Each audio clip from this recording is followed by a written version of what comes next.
Hi, I'm Jerry Davis. We have some breaking news. The House Intelligence Memo was just released. This is a view of the Washington Examiner. House Intelligence Memo released what it says. This is not the entire memo because we are, too stupid to be able to understand it, or we're a security risk. So anyway, the House Intelligence Committee has released its controversial memo outlining alleged abuses of secret surveillance by the FBI and Justice Department in the Trump-Russia investigations. Here are some key points. Number one, the Steele Dossier. That's the one that they took to the FISA court. It was completely made up. And Steele is a gentleman's name who apparently made it up. He was paid millions of dollars for this. But anyway, the dossier formed an essential part of the initial and all three renewal FISA applications against Carter Page. And if the FISA is the court, FISA is the court that the FBI would go to, and they'd say, hey, we've got this information here, and we need to spy on this person. So what they did was take the Steele dossier to the FISA court, hand it to the FISA court, and say, hey, we have this information, and we need to spy on this person.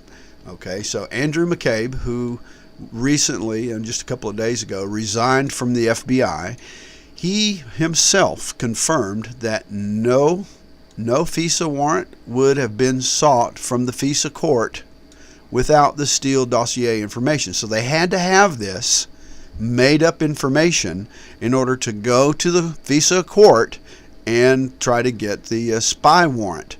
And because no warrant would have been sought from the court without the Steele dossier information. And that's what Andrew McCabe, who just resigned, said himself. The political origins of the Steele dossier were known to senior Department of Justice and FBI officials, but excluded from the FISA applications. Okay, what that means is that the FBI and the Department of Justice knew that the DNC, that's the Democratic National Convention, the Democratic Party, Hillary Clinton et al., they were the creators and the people who funded, who paid for this made up crap. And that information was excluded when they went to FISA court and asked for the warrant. So they did not tell the court that it was something that was bought and paid for by the DNC.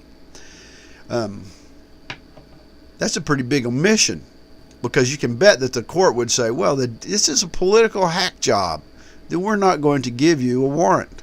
So the FBI and the Department of Justice officials, whoever they were, they colluded to hide this information in order to obtain the warrant.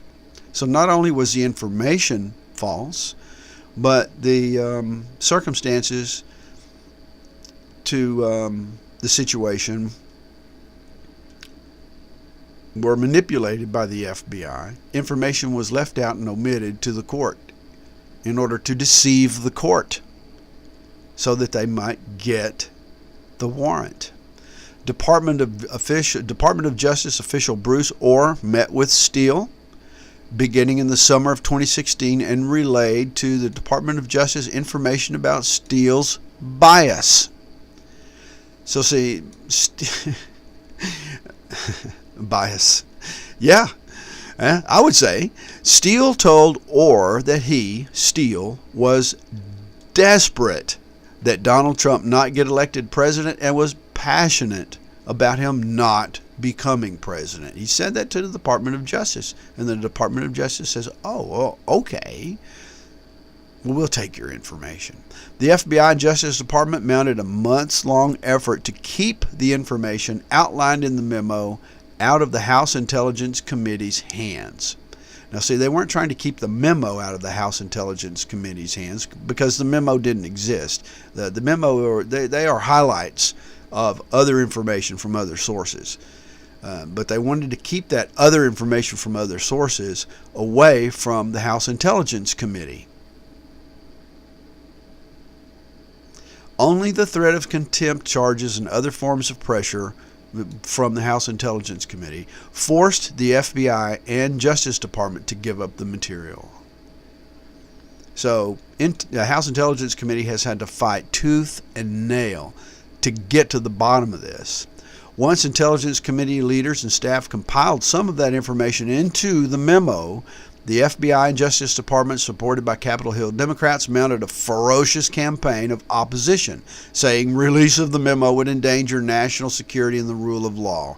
Well, no one endangers the rule of law like the FBI and the Department of Justice. The Department of Justice is loaded up with Obama appointees, deep staters. But Intelligence Committee David Nunes never wavered in his determination to make the information available to the public. President Trump agreed and, as required by House rules, gave his approval for release.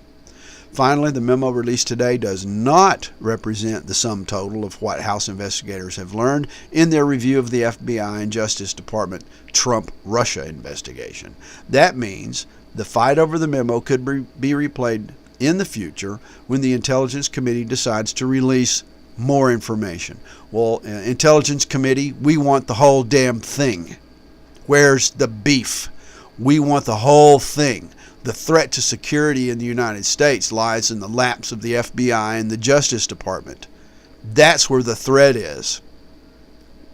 We're tired of you hiding information from us. Mr. Trump, we are the people that got you elected. We are your backbone. You want to deny us the truth? Is that what you want to do? You want to collude with the FBI and the Department of Justice and say, yeah, we're not going to give the Americans all of the information because that'd just be too damn scary. Too scary for the deep state. That's who it would be too scary for. We want all of it. We want all of it now. There are more geniuses outside of the Justice Department and the FBI than there are inside. We can figure it out.